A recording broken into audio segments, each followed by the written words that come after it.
अस्सलामु अलैकुम वरहमतुल्लाहि वबरकातुहू। ई लर्निंग टीचिंग सीखने सिखाने की दुनिया जमात सुवम मजमून महारत मताल्ला। और आज के सबक का उन्वान है सबक नंबर 2 आहा कितने किस्म के हैं ये जानदार।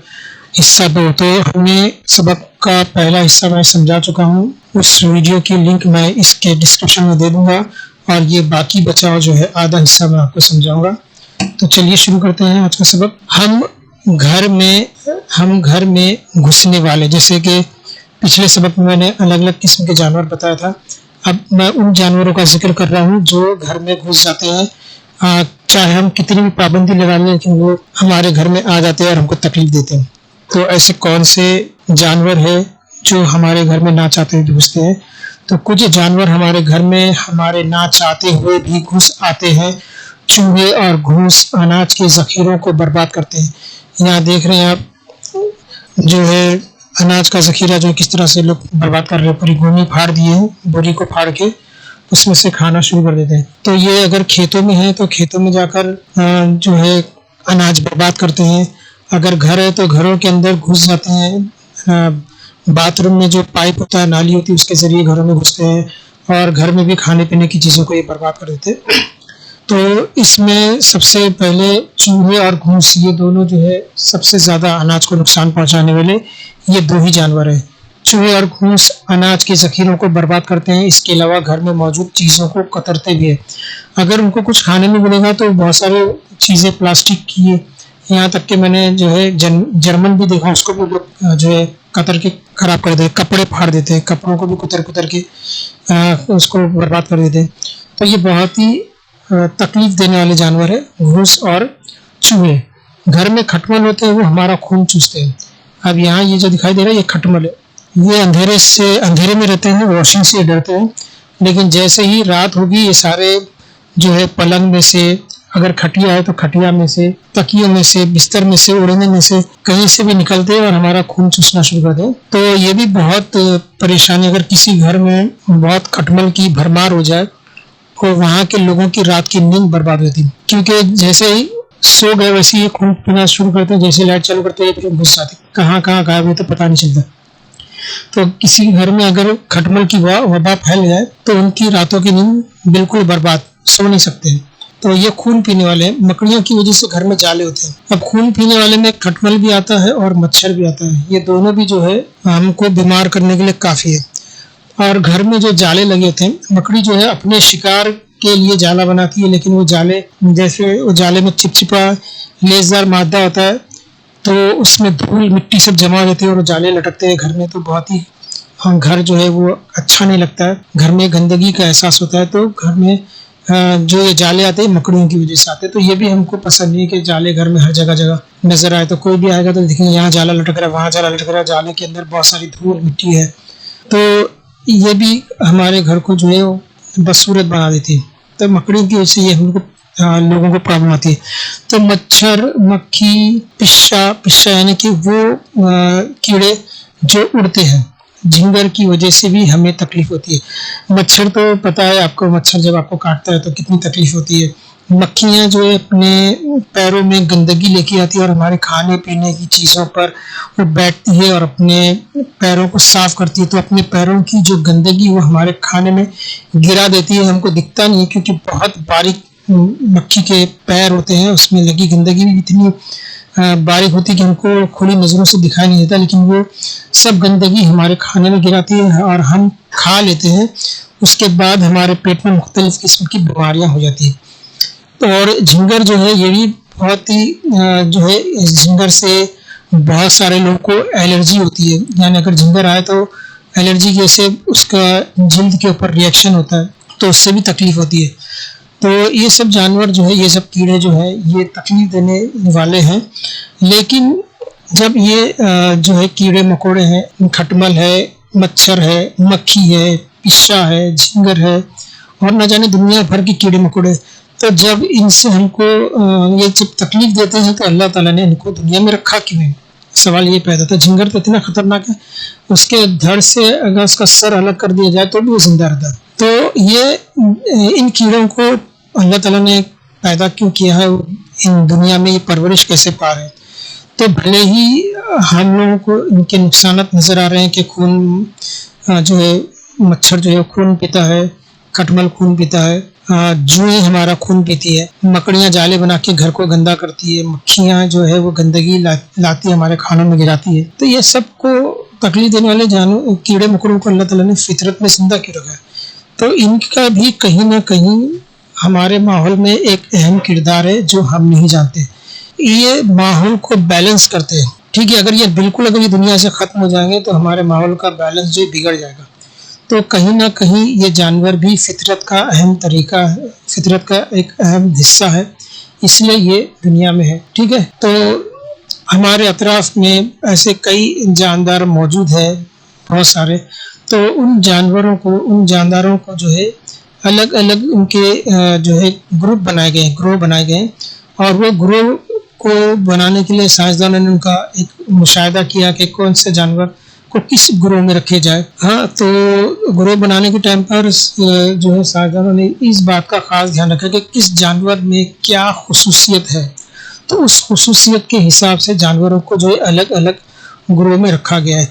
तो वो ग्रोह कैसे बनाए हैं उसको हम देखते हैं। हमारे बच्चे दूध पीते हैं, तो सबसे पहला ग्रुप दिख रहा है कि दूध पीने वाले जानवर, गाय, कुत्ते, बकरी, चूहे के बच्चे माँ का दूध पीकर बड़े होते हैं। गाय भी जो है दूध देती है और अपने बच्चे को दूध पिलाती है, कुतिया भी जो दूध देती है और उसके बच्चे दूध पी के बड़े होते हैं, बकरी भी दूध देती है, उसके बच्चे बड़े होते हैं, चूहे भी जो है दूध पिलाते हैं। तो इस तरह से इन जानवरों के बच्चे जो है अपनी माँ का दूध पी के बड़े होते हैं। इन जानवरों के 4 पैर होते हैं, इनके जिस्म पर बाल होते हैं और इन्हें बैरूनी कान होते हैं। तो अगर आपको देखना है कि कौन से जानदार अपने जैसे दूसरे जानदार पैदा करते हैं, अंडा नहीं देते, तो उसकी एक पहचान ये है कि वो जानवर जिनके कान बाहर की तरफ होते हैं वो अंडे नहीं देते बल्कि बच्चे पैदा करते हैं अपने जैसे। देखो, इसके भी कान बाहर है और ये बकरी के भी कान बाहर है, कुत्ते की भी कान बाहर है। तो ये लोग जो है अंडा नहीं देते, ये लोग बच्चे देते हैं। ठीक है, इनके जिसमें बाल होते हैं और ये अपने बच्चों को दूध पिलाते हैं और उनको बड़ा करते हैं, और इनके 4 पैर होते हैं। ये एक अलग जो है ग्रोह बन गया। अब दूसरा है हम उड़ते हैं। अब उड़ने वाले का ग्रोह अलग है। तो अगर हम जैसे चील को अगर हमने इसमें इस ग्रुप में डाल दिए तो गलत हो जाएगा, क्योंकि उसके 4 पैर नहीं है और वो दूध नहीं पिलाती है। ठीक है, और उसके कान बाहर नहीं होते, तो ग्रुप अलग हो जाएगा। तो ये सिर्फ उनका ग्रुप है जो जिनके 4 पैर है, दूध पिलाते हैं और इनके बैरूनी कान है। ठीक है, अभी उड़ने वालों का देखें। परिंदों को 2 ही पैर होते हैं। यहाँ दिख रहा है आपको, यहाँ पे उकाब उड़ रहा है, तो उसके इन लोगों के सिर्फ 2 पैर होते हैं। उड़ने के लिए 2 पंख होते हैं, तो ये हमको पंख नजर आ रहा है। तो 2 पंख है और 2 पैर है। परिंदों के जिस्म पर से ढके होते हैं। अब अगर परिंदे को देखेंगे तो उनके पूरे जिस्म के पर हर हिस्से पर जो है पर होता है, सिर्फ पैर को और चोंच को छोड़ के और आँख को छोड़ के इनके पूरे जिस्म पे पर होते हैं, और इन्हीं परों की वजह से वो उड़ते हैं। मुख्तलिफ परिंदों के उड़ने की ताकत मुख्तलिफ होती है। चील आसमान में ऊंची उड़ान भर सकती है, उड़ने के बाद आसमान में काफी देर चक्कर लगा सकती है। तो अगर परिंदों को देखा जाए, चिड़िया, तो चिड़िया की एक हद है कि वो उससे ज्यादा ऊपर नहीं जा सकती है, कौवे की एक हद है कि उससे ज्यादा ऊपर नहीं जा सकता, कबूतर की एक हद है, फाख्ते की एक हद है। और तमाम परिंदों में अगर सबसे ज्यादा हद जो है, सबसे ऊंचा उड़ने की ताकत अगर किसी में है तो वो है चील में। चील सबसे ज्यादा ऊंचा उड़ती है, और सब परिंदों के अंडे आपको जो जमीन पे जो नीचे जो पेड़ है, जंगलों में नीचे जो पेड़ होते हैं, बाग में जो पेड़ होते हैं, उस पे आपको नजर आएंगे। लेकिन चील के जो है घोंसले आपको कभी पेड़ पे नजर नहीं आएंगे। चील अपना घोंसला पहाड़ों पर बनाती है, वो सबसे ऊंचा उड़ती है, तो पहाड़ों पर बनाती है, उसके बच्चों को कोई खतरा नहीं होता। लेकिन जो दूसरे परिंदे जो ज्यादा ऊंचा उड़ नहीं सकते, उनके तो नीचे के दरख्तों के ऊपर ही वो लोग अंडे देते हैं, तो उनके अंडे जो है खतरे में रहते हैं। कभी सांप खा लेता है, कभी कोई और अंडों को नुकसान पहुंचाता है, कभी उनके बच्चों को आगे चील खा लेती है, कौवा आके खा लेता है। तो चील की उड़ान सबसे ऊंची है क्योंकि उसके बहुत बड़े पंख होते हैं। जितने बड़े पर होंगे वो उतनी ज्यादा उड़ान भर सकता है। अभी चिड़िया जो हमारे घर के आसपास में जो चिड़िया रहती, गौरैया, उसके पर बहुत छोटे होते हैं, वो ज्यादा ऊंचा नहीं उड़ सकती, आसमान में उड़ती लेकिन इतना नहीं उड़ सकती जितना चील उड़ सकती है। तो हर एक की ताकत उड़ने की अलग होती है। चील सबसे ज्यादा ताकतवर उड़ने के अंदर। तो आसमान में उड़ती है और जब समुंदर की तरफ नजर डालती है तो वो आसमान में उड़ते हुए समुंदर के अंदर की मछली को देख लेती है और उसके ऊपर हमला करके उसको खा लेती है। इसके बरखिलाफ मुर्गा बहुत कम ऊंचाई तक उड़ सकता है और फौरन जमीन पर आ जाता है। यहाँ पे देखो मुर्गा, हालांकि इसके भी पर है, लेकिन मुर्गा जो होता है उसके वजन बहुत ज्यादा होता है। ये कम से कम 2 किलो से 3 किलो का होता है, तो ये ज्यादा ऊपर नहीं उड़ सकती, ये छत तक उड़ सकते हैं लेकिन आसमान में नहीं उड़ सकते। मुर्गी भी छत तक उड़ सकती है लेकिन आसमान में नहीं उड़ सकती। परिंदों का कैसा होता है, ये बहुत इनका जिस्म हल्का होता है, इसलिए ये ज्यादा ऊंचा उड़ सकते हैं। तो ये भी परिंदा है मुर्गा और ये भी परिंदा है चील, दोनों ही परिंदे, लेकिन हर एक की ताकत अलग है। मुर्गे की ताकत सिर्फ जो है घर की छत तक उड़ने की ताकत है, आसमान में उड़ने की ताकत नहीं। तो हर परिंदा अपनी अपनी ताकत के हिसाब से उड़ता है। तो ये उड़ने वाले जानवर हो गए, ये दूध पिलाने वाले जानवर हो गए। अब हम आगे देखते हैं, हम पानी में रहते हैं। अब तीसरी चीज क्या है, पानी में रहने वाले कौन कौन से जानवर रहते हैं। मछलियां पानी में रहती हैं, वो मुख्तलिफ किस्मों की होती है, यानी मछलियों में भी बहुत सारी किस्में हैं, कुछ लंबी है, कुछ मोटी है और कुछ बहुत वजन में ज्यादा है। जैसे व्हील मछली देख लो, शार्क मछली देखो, बड़ी बड़ी मछली होती है। इतनी बड़ी मछलियां होती है कि वो समुद्री जहाजों को टक्कर मार के भी तोड़ सकती है। तो कुछ बहुत छोटी छोटी मछलियां होती है, कुछ जो है ऐसी मछलियां जिनके अंदर करंट होता है, वो करंट पानी में छोड़ती है, उसके करंट के दायरे में जो मछलियां, जो कीड़ा मकोड़ा आता है वो मर जाता है और फिर मछली इसको खा लेती है। कुछ मछलियां जो उनके अंदर लाइट होती है, अंधेरे में जो है चमकती है, उनके जिस्म से रोशनी निकलती है। तो बहुत सारी किस्म की मछलियां हैं। उन मछलियों को जन्फे होते हैं। अभी हम मछली के पार्ट्स देख लेते हैं। ये जो है मछली की आंख है, यहाँ पर हमको मछली की आंख नजर आ रही है। ये मछली के गलफड़े है जिससे वो ऑक्सीजन अपने अंदर जज्ब करती है। ये आगे के जन्फे, ये जो दिख रहे हैं हम लोग पर बोलते हैं लेकिन ये इसको जन्फे बोलते हैं। ये मछली की दुम है। ये मछली की दुम जो है मछली को सिंध बदलने में मदद करती है। फिर ये पीछे के जन्फे हैं, ये आगे के जन्फे, ये पीछे के जन्फे। और इसके ऊपर जो ऐसा जब हम लोग मछली लाते हैं तो देखो अम्मी साफ करती है तो टिकली टिकली की तरह जो निकलता है उसको कहते हैं सफने। एकदम गोल गोल रहते हैं सफने और टिकली की तरह नजर आते हैं। तो ये जो सफने होते हैं ये मछली की जो जिल्द होती है उसकी हिफाजत करते हैं। सोचो कोई भी चीज पानी में डालते हैं तो सड़ जाती है लेकिन मछली नहीं सड़ती। तो ये मछली के जो सफने होते हैं ये मछली की जिल्द को सड़ाने से बचाते हैं। ठीक है, क्या तुम्हें मालूम है, अब मैं आपसे पूछ रहा हूँ, मछलियों की आंख के पीछे गलफड़े होते हैं। मछलियां गलफड़ों के जरिए सांस लेती है। अभी हम लोग सोचते हैं कि इंसान सांस लेता है, जानवर सांस लेते हैं तो उनकी नाक होती है। मछली की तो यहाँ पे कोई नाक नजर नहीं आई, तो वो कैसे सांस लेती है। तो इसके जो गलफड़े यहाँ से कटे हुए होते हैं और इसके अंदर जो है जब हवा जाती है तो ऑक्सीजन उसमें से जज्ब करती है और मछली को ऑक्सीजन मिलती है। तो ये गलफड़ों के जरिए सांस लेती है। मछलियों को नाक नहीं होती है। अगर कोई कहा कि मछली नाक से सांस लेती तो गलत है। मछलियां नाक से सांस नहीं लेती, गलफड़ों के जरिए वो अपनी सांस लेती है। तो ये हो गया पानी में रहने वाले। अब इसके बाद आता है रेंगने वाले। बहुत सारे जानवर जो है जमीन पर रेंगते हैं। तो कौन कौन से हैं, तो सबसे पहले है गिरगट, छिपकली, सांप। गिरगट और छिपकली एक ही खानदान से ताल्लुक रखते हैं। गिरगट थोड़ा बड़ा होता है, छिपकली थोड़ी छोटी होती है। उससे बड़े जो है डायनासोर उसको भी कहते हैं, और लिजर्ड है। और इसके अलावा जो है घोड़पड़ आता है, वो भी जो इसी के बड़ी छिपकली इसको बोलते हैं घोड़पड़। तो वो भी रेंगने वाले जानवर में ही गिना जाता है। उसको भी गिरगट और छिपकली की जाति के लोग हैं और उसके खानदान के लोग हैं। तो गिरगट, छिपकली और सांप रेंगते हैं। सांप को असल में पैर नहीं है इसलिए इसको रेंगना पड़ता है। गिरगट और छिपकली इनके पैर बहुत ही छोटे होते हैं। ठीक है, जैसे 4 पैर वाले जानवर इनके पैर बड़े होते हैं, ये भाग सकते हैं, दौड़ सकते हैं। लेकिन गिरगट और छिपकली के तुम देखेंगे या मगरमच्छ के देखेंगे, मगरमच्छ भी उसी खानदान में आते हैं छिपकली के। तो ये लोग दौड़ नहीं सकते, इनका जिस्म बहुत बड़ा होता है और पैर बहुत छोटे होते हैं, इसलिए ये लोग रेंगते हैं और उनका पेट जिस्म पर रगड़ता है। सांप का भी मामला ऐसे, इसके तो पैर ही नहीं है, तो वो पेट के बल जो है वो जो है अपने सफर को तय करता है। पेट के बल चलता है वो। रेंगने वाले जानवरों के जिस्म पर सफने पाए जाते हैं। तो जितने भी रेंगने वाले होते हैं उनके ऊपर ऐसे ही सफने, जैसे मछली के ऊपर है ऐसे। अगर आप गिरगट पे देखेंगे, मछली पे, छिपकली पे देखेंगे, सांप के ऊपर देखेंगे तो आपको ऐसे सफने देखने मिलेंगे। अगर बहुत गौर से करीब से देखेंगे तो आपको दिखेंगे। मगरमच्छ के ऊपर तो साफ नजर आते हैं। गिरगट और छिपकली को 4 पैर होते हैं। देखिए हमने पिछली स्लाइड में देखा था कि गाय, बकरी, भैंस उसके भी 4 पैर होते हैं और कुत्ता उसके भी 4 पैर होते हैं। इनके भी 4 पैर होते हैं, लेकिन वो जो है अपने ऐसे जानवरों को पैदा करते हैं और वो दूध पिलाते हैं, वो भी 4 पैर वाले हैं। गिरगट और छिपकली ये भी 4 पैर है, लेकिन फर्क क्या है कि बकरी, कुत्ता, गाय, भैंस इनके कान बाहर है। गिरगट और छिपकली के कान हमको दिखते नहीं, इनके कान अंदर होते हैं। तो ये अपने जैसे जानवर को पैदा नहीं करते, बल्कि ये अंडा पैदा करते हैं। तो ये लोग अंडे देते हैं और अंडों से फिर उनके ऐसे जानवर बाहर निकलते हैं अंडे में से, ठीक है। तो ये 4 पैर होते हैं जो बहुत बेहद कमज़ोर होते हैं और छोटे होते हैं। गिरगिट का भी पैर बहुत कमज़ोर होता है, छिपकली का भी पैर कमज़ोर होता है, उनकी दुम भी कमज़ोर होती है। छिपकली को अगर आप ज़ोर से मार देंगे तो उसकी दुम टूट जाती है, लेकिन छिपकली में खासियत ये है कि दुम टूटने के बाद उसकी नई दुम वापस आ जाती है। सांप को तो पैर ही नहीं होते, तो बेचारा ऐसे ही रेंग के चलता है।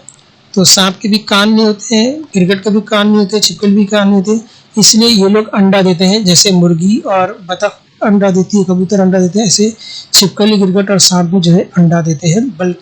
ये दूध नहीं पिलाते हैं, क्योंकि ये अपने इस जानवर को अंडे की शक्ल में पैदा करते हैं, फिर उसको सेते हैं, उसको देखभाल करते हैं। उसके बाद कई दिनों के बाद उनमें से जो है गिरगिट का अंडा है तो गिरगिट बाहर आता है, छिपकली का अंडा है तो छिपकली का बाहर आता है। तो इस तरह से ये रेंगने वाले जानवर है। अब उसके बाद एक कैटेगरी और जो आती है वो है कीड़े मकोड़ों की, जिनके पैर 4 नहीं बल्कि 6 पैर होते हैं। मकड़ी को छोड़ के, मकड़ी के हमेशा आप देखेंगे तो उसके 8 पैर होते हैं। सिर्फ मकड़ी ऐसा कीड़ा है जिसके 8 पैर, बाकी जितने भी कीड़े होते हैं उनके 6 पैर होते हैं। और कुछ 6 पैर से ज़्यादा वाले भी कीड़े मौजूद है, लेकिन अभी यहाँ कुछ कीड़ों की बात करते हैं। तितलियों को भी पर होते हैं, जैसे परिंदों को पर होते हैं ऐसे तितलियों को भी पर होते हैं। तितलियां भी जो है एक किसी खास ऊंचाई तक उड़ सकती है, ज़्यादा ऊपर नहीं उड़ सकती, लेकिन हम तितलियों को परिंदा नहीं कहते। अभी परिंदों के पर होते हैं, तितली के भी पर होते हैं, लेकिन हम दोनों के भी पर है। लेकिन परिंदों को परिंदा कहा जाता है, जैसे चील को परिंदा कहा जाता है, कबूतर को परिंदा कहा जाता है, मुर्गे को परिंदा कहा जाता है, मोर को परिंदा कहा जाता है, लेकिन तितली को नहीं। तो उसकी बेसिक वजह ये है कि परिंदों के 2 पैर होते हैं, जबकि तितली के 6 पैर होते हैं। तो जिनको 6 पैर होते हैं वो कीड़े की ग्रुप में आते हैं। तो ये परिंदा नहीं है, कीड़ा है। अगर कोई बोलेगा कि सर ये तितली भी उड़ती है, उसके भी पैर उसके भी पर होते हैं, तो नहीं, बल्कि तितली के पर होते हैं, बिल्कुल सही, लेकिन परिंदा नहीं, उसके 6 पैर होते हैं, वो कीड़े की जो है ग्रुप में आता है। मक्खी भी जो है उसके 6 पैर होते हैं, मच्छर के 6 पैर होते हैं, खटमल के 6 पैर होते हैं, जू के 6 पैर होते हैं, झींगर के 6 पैर होते हैं। तो इन सब 6 पैर वाले कीड़े हैं, उनको कीड़ों की इसमें शुमार किया जाता है। जिन जानवरों को 6 पैर होते हैं उन्हें कीड़े कहते हैं। आप याद रखिए कि क्यों हम जो है तितली को परिंदा नहीं कह रहे, कीड़े कह रहे, क्योंकि इनके 6 पैर होते हैं। मच्छर, मक्खी, झिंगर ये भी कीड़े हैं। अब आता है चमगादड़ के बारे में कि चमगादड़ जो है परिंदा है, क्या ये अंडे देता है, क्या ये बच्चे देता है, क्या ये दूध पिलाता है? तो इसका शुमार जो है जानवरों में होगा या कीड़े में होगा या परिंदे में होगा, तो किस में होगा हम देखते हैं। चमगादड़ को पंख होते हैं, ये बिल्कुल अलग ही है, इसको पर भी है, इसका जिस्म पर से ढका नहीं होता है। अभी हमने जितने भी परिंदे देखे, कौवा है, तोता है, मैना है, चिड़िया है, कबूतर है, ये परिंदे हैं, लेकिन इनके पूरे जिस्म पे पर होते हैं। लेकिन चमगादड़ को पंख तो होता है, लेकिन उसके पर नहीं होते, ठीक है। पंख है इसके उड़ने के लिए, लेकिन उस पर पर नहीं होते। और ये जो है अंडे नहीं देता है। कबूतर अंडे देता है, लेकिन ये अंडे नहीं देता बल्कि बच्चे देता है। देखो इसके कान बाहर नजर आ रहे हैं, ठीक है। तो ये अंडे नहीं देता, बच्चे देता है, और ये अपने बच्चों को दूध पिलाती है चमगादड़, ठीक है। और उड़ती भी है, ऐसा नहीं कि उड़ती नहीं, जैसे कबूतर और जो है चील वगैरह उड़ते हैं, ये भी उड़ता है। एक परिंदे से एक पेड़ से दूसरे पेड़ पर उड़ के जाता है। तो इसके पंख है लेकिन पर नहीं है, और ये अंडे नहीं देता बल्कि अपने जैसे जानवर को पैदा करता है, क्योंकि इसके कान आपको साफ तौर पर दिख रहे हैं बाहर है। तो जो इसके बाहर होते हैं वो अपने बच्चे देते हैं, तो बच्चे माँ का दूध पी के बड़े होते हैं। वो कौवा, तोता और मुर्गे की तरह परिंदा नहीं है, इसको परिंदे में हम शुमार नहीं करेंगे। पंख है, पर नहीं है, इसको परिंदे में शुमार हम नहीं कर सकते। बल्कि जैसे 4 पैर वाले जानवर मैंने बताया, गाय, भैंस, बकरी, गधा, हिरन, शेर, चूहे, ये जो जानवर में शुमार करते हैं, तो चमगादड़ का भी शुमार जो है जानवरों में होता है, परिंदों में नहीं होता है। बहुत सारे बच्चे गड़बड़ कर देते हैं जब आता है कि परिंदों के नाम लिखो, जानवर के नाम लिखो, तो चमगादड़ का नाम परिंदों में लिख देते हैं। उनको लगता है कि उड़ता है इसलिए परिंदा है, तितली उड़ती है इसलिए परिंदा है। तो तितली के 6 पैर होते हैं इसलिए परिंदा नहीं है, कीड़ा है।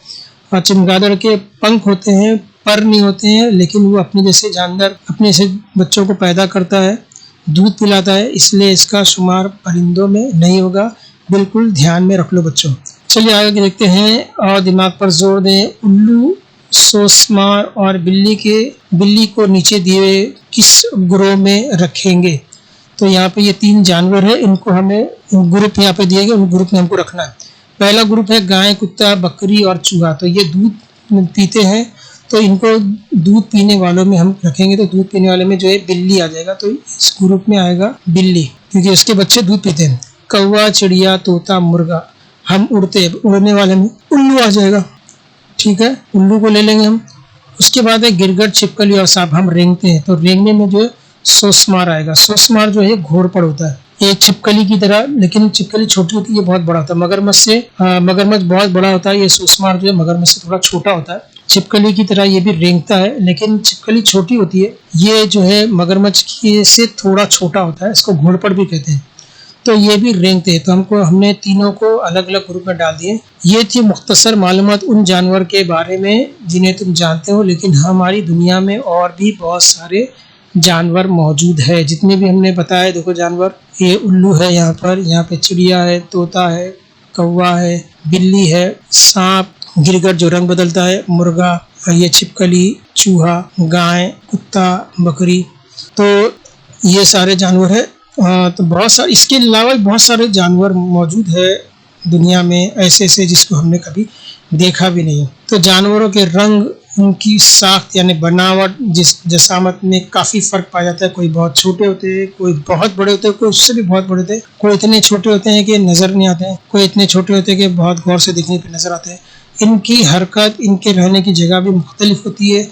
जानवरों में पाए जाने वाले फ़र्क को हम जानवरों में तनों यानी रंगारंगी कहते हैं। मुख्तलिफ किस्म तनों यानी कि तफावत, उनके अंदर फ़र्क अलग अलग तरह के होते हैं।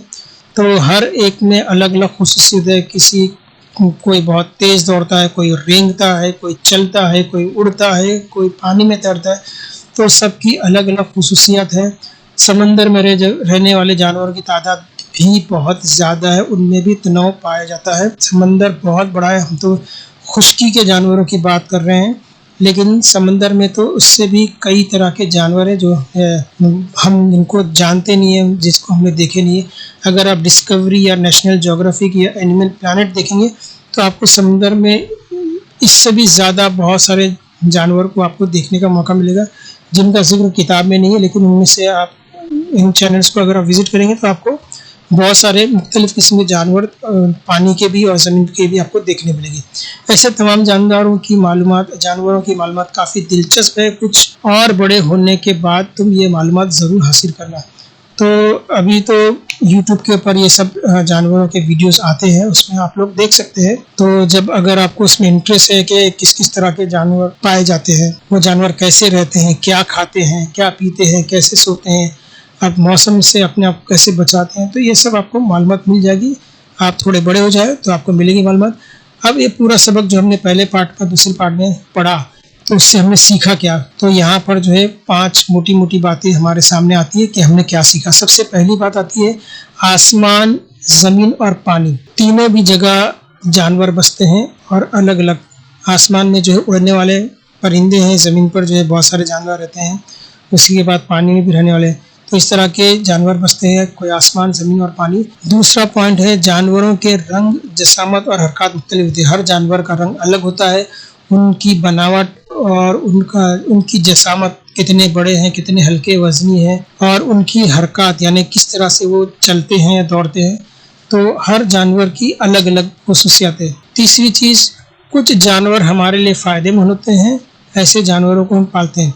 तो जितने भी जानवर है, उसमें से जो जानवर हमको फ़ायदा पहुंचाते हैं हम उनको पालते हैं, जो हमको नुकसान पहुंचाते हैं हम उनको अपने से दूर रखते हैं। चौथा पॉइंट है कुछ जानवरों से हमको तकलीफ़ पहुंचती है। तो मैंने सबक में जिक्र कर दिया कि ऐसे कौन से जानवर और कीड़े मकोड़े हैं जो हमको तकलीफ़ पहुंचाते हैं। तो ये हमको तकलीफ़ पहुंचाते हैं, लेकिन इनका माहौल में कुछ ना कुछ इस्तेमाल है, वो कुदरत के लिए ज़रूरी है, इसलिए वो जानवर जो है माहौल में हमारे रहते हैं। इसके बाद आखिरी पॉइंट है जानवरों की अहम खुसूसियत की बिना पर साइंसदान इनको ग्रोह में बांटते हैं। जानवरों की जो ख़ास बात है, उस ख़ास बात को लेकर एक एक ग्रुप बना गया। जैसे दूध पीने वाले जानवर, तो जितने भी दूध पीने वाले और पिलाने वाले जानवर हैं, उनका एक ग्रुप बनाया गया। उड़ने वाले जानवरों का एक ग्रुप बनाया गया। तैरने वाले जानवरों का एक ग्रुप बनाया गया, आसमान में उड़ने वालों का अलग ग्रुप बनाया गया, रेंगने वालों का ग्रुप अलग बनाया गया, इसी तरह कीड़ों का अलग ग्रुप बनाया गया, उनके 6 पैर होते हैं। तो इस तरह से जानवरों की अहम खुसूसियात की बिना पर साइंसदानों ने जो अलग अलग ग्रुप बनाए, और अलग अलग ग्रुप बनाने से हमको समझने में आसान होता है, वरना हमारे जो है मिक्स हो जाएगा। जैसे मैंने बताया तितली है, अगर हम लोग ग्रुप नहीं बनाएंगे तो बच्चे जो है तितली को भी परिंदा कहेंगे, चमगादड़ को भी परिंदा कहेंगे। तो ग्रुप बनाने से क्या होता है कि हमको आसानी हो जाती है कि इस ग्रुप में ये जानवर है, इस ग्रुप में ये जानवर है, इस ग्रुप में ये जानवर है, तो हमको समझने में भी आसानी होती है, और इसीलिए साइंसदानों ने इसके ग्रुप बनाए। तो उम्मीद है आपको ये सबक अच्छी तरह समझ में आ गया होगा। तो दोनों पार्ट मैंने आपको बहुत ही आराम से आहिस्ता आहिस्ता मैंने आपको समझाया है। गौर से अगर वीडियो को देखेंगे तो आपको बातें मेरी समझ में आ जाएगी, और फिर इसके सवाल जब भी मैं लेकर आ जाऊंगा तो एक ये पूरा सबक हमारा हो जाता है 3 पार्ट में। पहले पार्ट में आधा सबक, दूसरे पार्ट में आधा सबक, और उसके बाद सवाल जवाब के लिए अलग वीडियो। तो इस तरह से 3 वीडियो आप लोग देखते हैं तो आपका ये दूसरा सबक पूरी तरह से आपको समझ में आता है, फिर आपको इम्तिहान में जवाब लिखने में आसानी होती है। तो इस वीडियो को लाइक और शेयर ज़रूर करना ताकि दूसरे बच्चे भी इससे फ़ायदा उठा सकें। मिलते हैं अगले वीडियो में, तब तक के लिए अल्लाह हाफिज़।